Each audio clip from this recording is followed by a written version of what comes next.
Hey guys, so I am going over to CVS right now because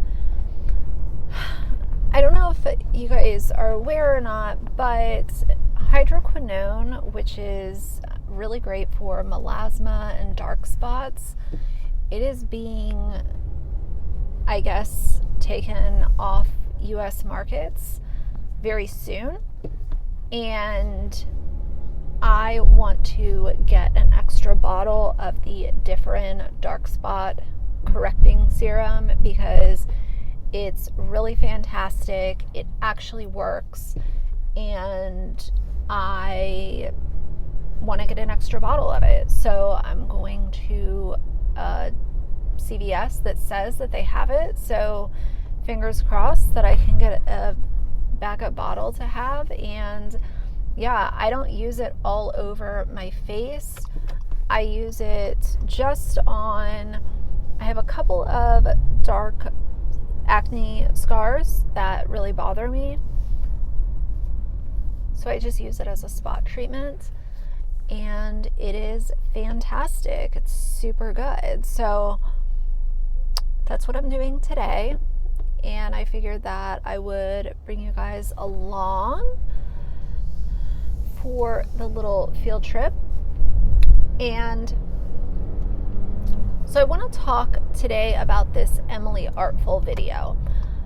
I finally had a chance to watch her video. It was 2 hours long. I did speed it up so that I could get through it in a reasonable amount of time, and I had some thoughts. I know a few of you expressed interest in me doing a deep dive into the Creepshow situation, and I was planning on doing that, but honestly, now that Emily's video has come out, I, as someone who has a huge amount of respect for her for putting this video together and sharing her story and kind of putting it all out there, instead of telling her story for her, I would like for you guys to go watch her video if you haven't, and do what I did. You can speed it up and you can get through it in, call it like an hour and 20 minutes, depending on how quick you speed it up. To hear her tell her story was profound, and I think that, at least for me, it really just put into full perspective what a vile person Creepshow Art is. And it just confirmed the really weird feeling and like the black cloud that has been hanging over her. By hearing Emily's story, it confirmed that, for me at least. So I would really like for you guys to listen to her story if this is something that is of interest to you, or maybe you're a previous Creepshow Art subscriber and you unsubscribed, or you're on the fence and you're just confused. I would say absolutely go listen to Emily's video. And I say listen instead of watch because it's not really something that you necessarily need to watch, except for the pieces where she shows receipts. A lot of it is just her talking and telling her story. I will tell you guys, as far as Emily goes, I had never heard of Emily Artful before a couple of days ago. And Emily she has a decent sized platform, and she does art similar to what Shannon does. She came out with this idea of sketchbook story time, where she would sketch and tell a story. And, I think that's a really cool way to put content out, if I'm being honest. I really like that idea. It's not necessarily for me and my content, the way I like to take in content, but the concept is very cool. So Emily is she's a great creator based on what I've seen so far. I did watch a few of her videos, and then I watched the one that she did about Shannon. And I was a little confused as to why this Emily Artful even knew Shannon. Where did they cross paths? How did their worlds collide? And the reason that Emily knows Shannon is because Shannon is married to or dating Emily's ex-boyfriend. At this point, it's so funny because I think Shannon refers to the guy as her husband, but there have been so many lies proven with this chick that I don't even know if I believe that she's married. It's really gotten that crazy. Anything that she has ever said, I do not know if it is true or false. Their worlds collided because Emily's ex dated Shannon. To me personally, what this seems like is somebody who was unable to cope with a breakup, and instead of just breaking up with a person, going your separate ways, this was someone who, the ex, Anthony, was one of those very obsessive, and you have people who go through breakups and take it very, very hard, and I've been there. I've taken a breakup hard, and it's been very difficult. But then you have people who take breakups to that next level where they literally cannot let the person go, and it turns into a very dangerous situation for the person on the receiving end of the stalking, harassing, the constant repeated attempts to be contacted. It can be very scary for the person on the receiving end of that, to know that this guy was so obsessed with Emily that he could not let it go. And then you have Shannon, who is in the scenario at this point, is aware of this constant harassing and stalking that this guy is doing, instead of running for the hills, because that's not someone that I personally would ever want to be in a relationship with. If I start dating someone and I figure out that they are obsessively harassing their ex-partner, I am running for the damn hills. There is no way that I would want to devote an ounce of my time or energy to someone who is displaying these behaviors. That to me is just sort of a different level of bothersome and scary. But what do I know? I do want to read you a couple of the tweets that Emily published, because hearing that directly from her, I think, is helpful. So after Creepshow was outed by the law cow or whatever it was for breaking the rules, making comments, she was outed. It was traced to her IP address. That story was kind of the beginning of this. Once that came out that she was outed, Emily Artful posted these tweets. It says, "This just needs to be said. This woman has tormented me for years and years. I know her because my ex-boyfriend dated her after me. I moved on, but they continued to harass and stalk me." Then she went on to say, "I am currently shaking and crying because Creepshow Art is finally being exposed for the absolute terrible person she is. I have known Shannon for many years, even years before she started her YouTube channel.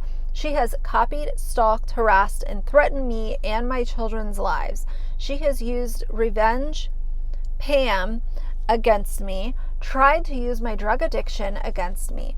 She has literally gotten me fired from multiple jobs, causing me to be homeless. And it's funny because Shannon uses her I was homeless as part of her content and part of this, feel sorry for me narrative that, in my opinion, she's always tried to build.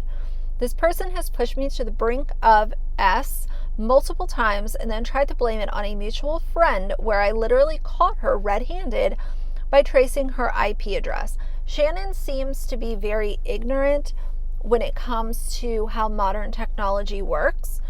And we are in the day and age where your IP address outs you. It tells everyone everything. Like, if you're doing some bad stuff online, your IP address will be the thing that gets you arrested, prosecuted, banned, called out, whatever it is.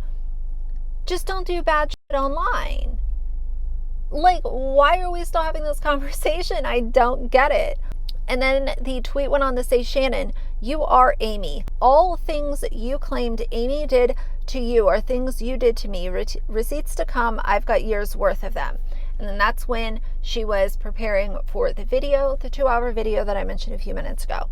She put out another tweet.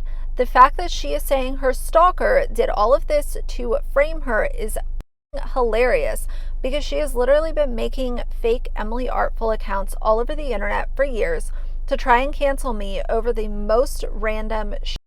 And then she put out another one that said, what's even more fucked up is she'd fabricate this drama, then make sock accounts posing as a viewer concerned, and then would send me the screenshots that she took. When she first started doing YouTube, she would deliberately copy my thumbnails and titles. This to me seems like Shannon and her co-counsel have way too much time on their hands, if I'm being honest. This is not someone who is able to stay in their own lane.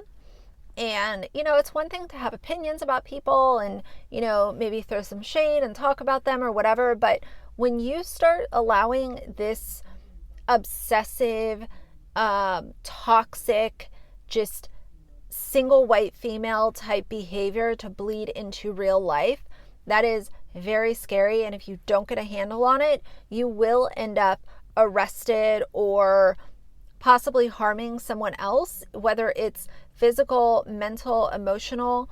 All of these things need to be taken very, very seriously. And my heart breaks that Emily had to go through this for such an extended period of time. I guess one of my biggest questions is, what is Shannon's motive in all of this? Assuming she had some hand in this, which the proof, in my opinion, points that direction, what was her motive? Aside from being a miserable, mean girl who wanted to make someone else's life a living hell, what was the motive? I really think that Shannon and, Anthony, they are both, in my personal opinion, they are a special type of cruel for what they have done to Emily. I truly believe that. I don't think that there are many people out here that will just dive headfirst into completely just harassing and cyber stalking someone. But unfortunately, once in a while you will find people like this that go above and beyond and obsess over somebody, whether they know that person in real life or they just know them from the internet.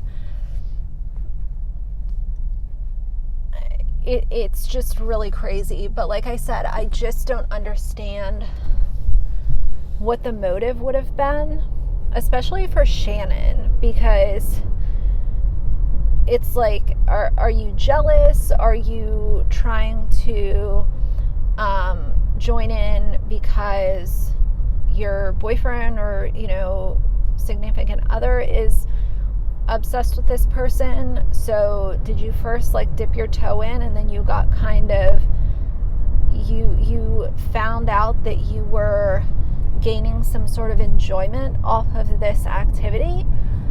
Because if you're gaining enjoyment off of harassing and stalking somebody, then you might want to get that looked at. That is alarming, to get any sort of satisfaction off of bothering someone that you truly do not like.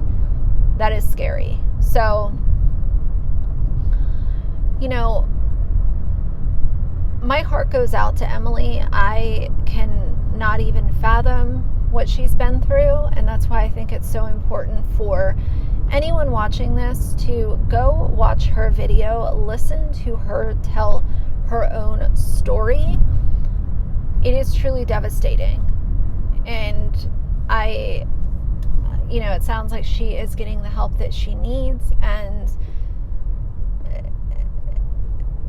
I just can't fathom the mental headspace that she must have been in some of these days, all at the hands of, according to the IP address, Anthony, and possibly allegedly Creepshow Art.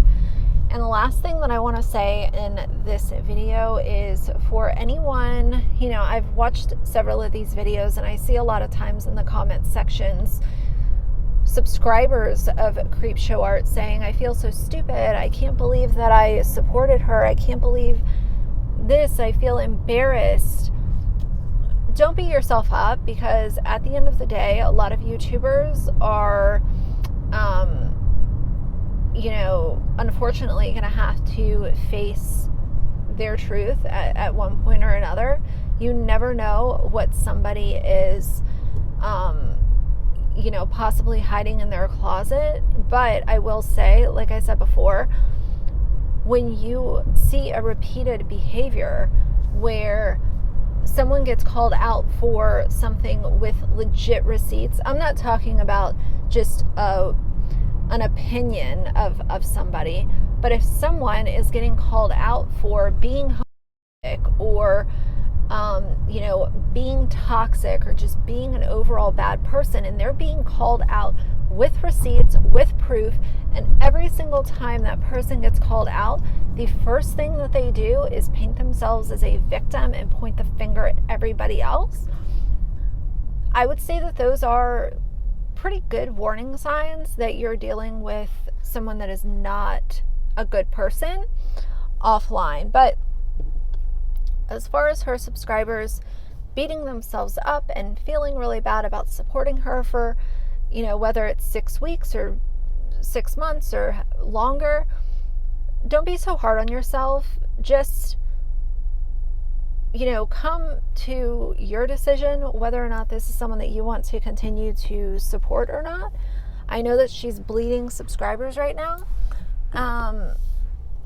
You have to decide what's best for you and your conscience and your, who do you feel good supporting? I always tell you guys that my subscription list is very deliberate and it's very precise on who I subscribe to. I don't hate watch people. I'm a commentary channel, so there are people that I will watch their content that I don't like them and I don't like their personalities, but taking the YouTuber, the creator side out of my presence online, as far as just subscribing to people, I'm very deliberate in who I subscribe to and who I want to see on my home feed and all of those kinds of things. So I hope that all of that makes sense. Please go listen to Emily's story. It is profound, but trigger warning, if you are not in the mental headspace to listen to someone tell a story regarding every kind of trigger that there is, SA, drug use, stalking, harassment, every kind of trigger warning should be placed on, that video, because it covers a lot. So if you are interested, please go take a look. But, are you a subscriber, Shannon? Are you still going to subscribe to her? Are you going to wait and see what she does with this, see how she reacts, or are you just washing your hands with it? I know a lot of people said that there were always weird feelings surrounding Shannon when people would consume her content. She had a very much holier than thou complex and way of speaking and delivering videos. Some people might say that I have a holier than thou attitude when I deliver my videos, but I don't believe that. Maybe I'm biased because it's me, but there is a vast difference between having a holier than thou attitude versus just being confident in the topics that you're discussing and having, you know, self-esteem when you are delivering your content to your audience. There's a big difference, and most people can see that a mile away. So either way, I'm going to close out this video here. You know, I'm sending love and positivity to Emily. I know that I'm a nobody, but I think that she feels the support from, you know, YouTube at large, subscribers. I think that she has a lot of people that really support her and like her. So, you know, best of luck to her. I hope that she gets through this, and I'll be watching to see what Creepshow does. But in my opinion, I don't think she's going to be able to come back from this and be, you know, respected in the commentary community or be respected on YouTube in general. I do believe that this is not going to, you know, shake out for her at all. So either way, I'm going to close this out here. So for now, if you like the video, please leave a like and a comment. And if you'd like to see more from me in the future, please subscribe. I'll see you guys soon. Bye.